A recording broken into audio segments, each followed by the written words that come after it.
يا من تركت الصلاة، اسمعني جيدا. لست هنا لأوبخك ولا لأجلد قلبك. أنا هنا لأقول لك الحقيقة التي تهرب منها كل يوم. أنت لست سيئا، أنت فقط بعيد. أتعلم ما معنى أن تترك الصلاة؟ أن يمر عليك يوم كامل والله الذي خلقك ورزقك وسترك ونجاك ينتظر لحظة واحدة تكلمه فيها وأنت لا تأتي. يا صديقي، هل تدري ماذا تخسر حين لا تصلي؟ أنت لا تخسر ركعات، أنت تخسر السكينة، تخسر الطمأنينة التي تبحث عنها في كل شيء ولا تجدها. تخسر نفسك. والله لو فتشت عن الراحة في المال لن تجدها، ولا في الناس تجدها، ولا في السفر، ولا في الشهرة. الراحة عند سجدة واحدة تضع فيها كل ألمك وتقول: يا رب ردني إليك.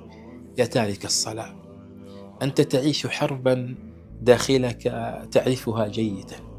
صوت يقول لك ارجع، وصوت يشدك بعيدا، ولكن اسمع هذه الكلمات بقلبك. الله لا يريد أن يعذبك، الله يريد أن يقربك. أتعلم لماذا تشعر بالضيق؟ لأن روحك عطشة جدا، وروح المؤمن لا ترتوي إلا بالصلاة. يا أخي، إن سجدة واحدة كفيلة بأن تمسح ذنوب عمر، وأن تعيدك إلى نفسك، وأن تفتح لك بابا ظننته معلقا منذ زمن. الله لا ينتظر منك مثالية، ينتظر منك خطوة. قم الآن، نعم الآن، وليس بعد دقيقة. قم وتوضأ، قف بين يدي الله ولو بركعتين خفيفتين، وقل له: يا رب كنت بعيدا فخذ بيدي.